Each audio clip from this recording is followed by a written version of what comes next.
और जो बच्चा हिलता डुलता रोता नहीं है तो उसको रुलाया जाता है कि कहीं सांस तो नहीं अटक गया इसका। बोलो राधे राधे राधे राधे।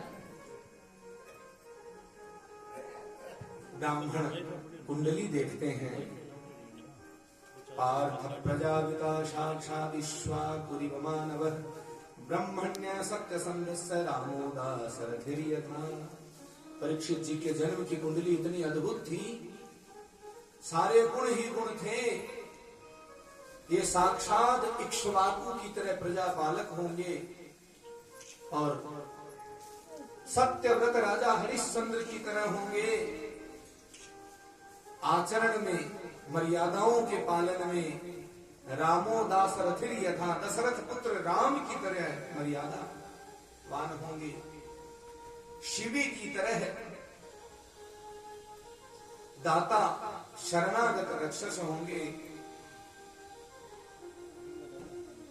और यश इनका दुष्यंत पुत्र भरत की तरह होगा। यज्ञ के रक्षक पालक होंगे और धनुष धारण करने में ये अर्जुन के समान होंगे, अग्रणी होंगे। अग्नि की तरह दुर्धर्ष योद्धा होंगे। हुताशैव दुर्धर्ष समुद्रैव दुस्तरः, समुद्र की तरह गहरे भी होंगे, इतना गहरा चिंतन भी होगा। सिंह की तरह दहाड़ने वाले होंगे। मृगेंद्र इव विक्रांत, इस प्रकार। और कृपा करने में, प्रसन्न रहने में ये आशुतोष ओढ़दानी भगवान शिव की तरह है। प्रसादे गिरीशोपम, गिरीश गिरिजापति, पर्वतों के स्वामी, गिरी पर रहने वाले, ऐसे भगवान शिव की तरह। और आश्रय देने में, पालन करने में यथा देवो रमाश्रयः, रमापति लक्ष्मीपति भगवान की तरह ये आश्रय दाता होंगे।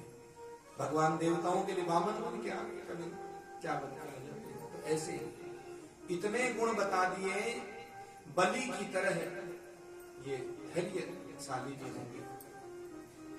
और जिस प्रकार प्रहलाद असुर होते हुए भी और सदग्रह बने, सदगृहस्थ बने, अच्छा जीवन जिया, भक्त का जीवन जिया, ऐसे ये भक्त भी परम भक्त होंगे। इतने गुण बताए, बस एक समस्या आएगी इनके जीवन में। क्या? बोले सर्प के काटने से इनकी मृत्यु होगी। सबको चिंता तो हुई, लेकिन कहा ये भगवान के परम भक्त होंगे तो उसका भी निराकरण हो जाएगा। सर्प काटेगा लेकिन शरीर को, इनकी आत्मा तो परमात्मा में विलीन हो चुकी होगी। बोलिए आनंद कंद भगवान की जय। इस प्रकार सुंदर उपदेश हुआ और धरती माता, गौ माता बनकर के धर्म रूपी बैल से चर्चा करती हैं। उसी समय कलियुग उन पे प्रहार करता है और परीक्षित जो संपूर्ण दिग्विजय करके आते हैं, उन्होंने देखा प्रताड़ित करते हुए कली को उसका संहार करने चले, लेकिन चूंकि शरणागत रक्षक थे तो वो शरण में आ गया, जानता था कलियुग की बचाव कैसे करना है। गौ माता को मार रहा था। आज भी गौ माता कष्ट में है, पीड़ा में है, संकट में है। आप लोगों का धैर्य थोड़ा आज ज्यादा चाहेंगे, क्योंकि मौसम खराब होने से बिजली विद्युत की बाधा हुई थी, है ना, थोड़ा विलंब हुआ था। और हमें कल निर्देश भी हुआ कि 3 से 6 में कैसे कथा हो पाएगी। और बात तो सही है, 3 घंटे में कथा कैसे हो पाए, मूल चर्चा भी नहीं हो पाती है। तो इसलिए आप 7 बजे तक और कुछ फिर आप लोगों की उपस्थिति भी विलंब से होती है। कथा का नियम तो ये है, वक्ता बैठे उससे पहले श्रोता को बैठ जाना चाहिए। आके कुछ देर जप कर लें, कीर्तन कर लें, ध्यान कर लें कि कथा का पुण्य हमें मिले। यदि वास्तव में आपको घर पे समय मिल जाए और पुण्य चाहिए तो इससे बढ़िया और कोई उपाय नहीं है कि कथा का मंगलाचरण हो, उससे पहले बैठ जाएं और कथा की आरती लेकर के, प्रसाद लेकर के जाएं। तो बहुत कुछ करने से जो नहीं मिलेगा वो इससे मिल जाएगा। बोलिए भागवत भगवान की जय। कलयुग शरण में आ गया, कहा मुझे कोई रहने का स्थान दे दीजिए, मैं चला जाऊंगा। कलयुग को रहने का स्थान दिया। कहते हैं कि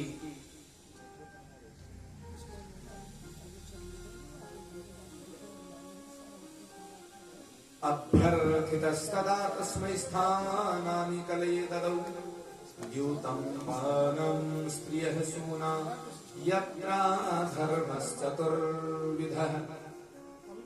अधर्म 4 जगह मुख्य रूप से रहता है, वो 4 स्थान दिए। पहला द्यूतम, जहां जुआ सट्टा होता हो। पानम, जहां गलत खान पान होता हो, है ना। शाम को या दिन भर जितनी भीड़, जितनी लाइन मंदिर में नहीं मिलेगी ना, उतनी मदिरा पान की जगह पे लाइन लग जाएगी।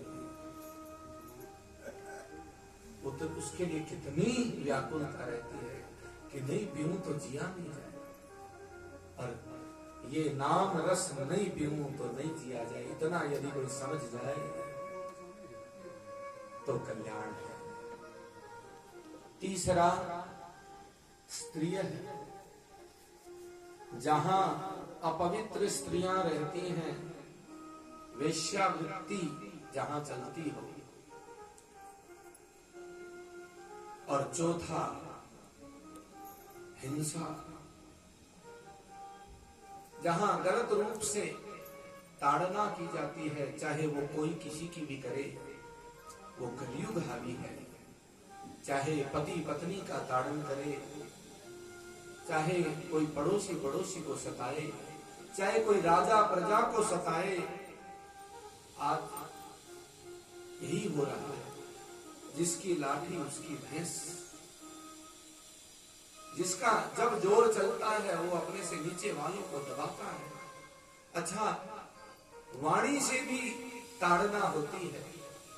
जो वाणी से भी किसी को अभद्र बोलते हैं, ताड़ना करते हैं, वहां भी कलयुग प्रवेश कर जाता है।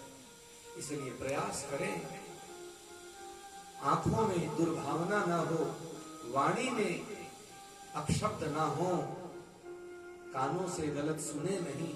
गलत शब्द कानों से ज्यादा सुनेंगे। आजकल युवा पीढ़ी कानों में लीड लगाए क्या क्या सुनती है, क्या देखती है, कोई पता नहीं चलता।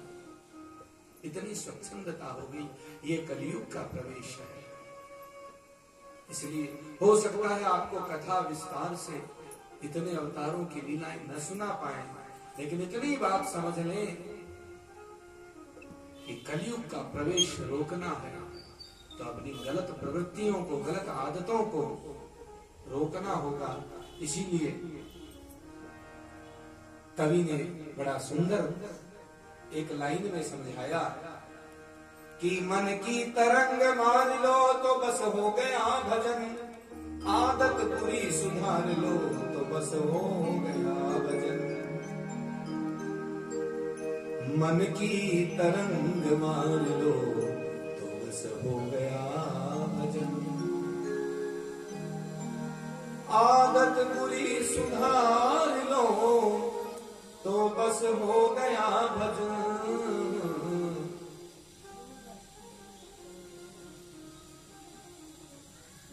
नेकी जो बन पड़े तो कुछ कुछ तुम करो। कभी भी जब मौका मिले, अवसर मिले, किसी के भले के लिए तो कुछ कर लेना चाहिए। और अपनी बदी सुधार लो,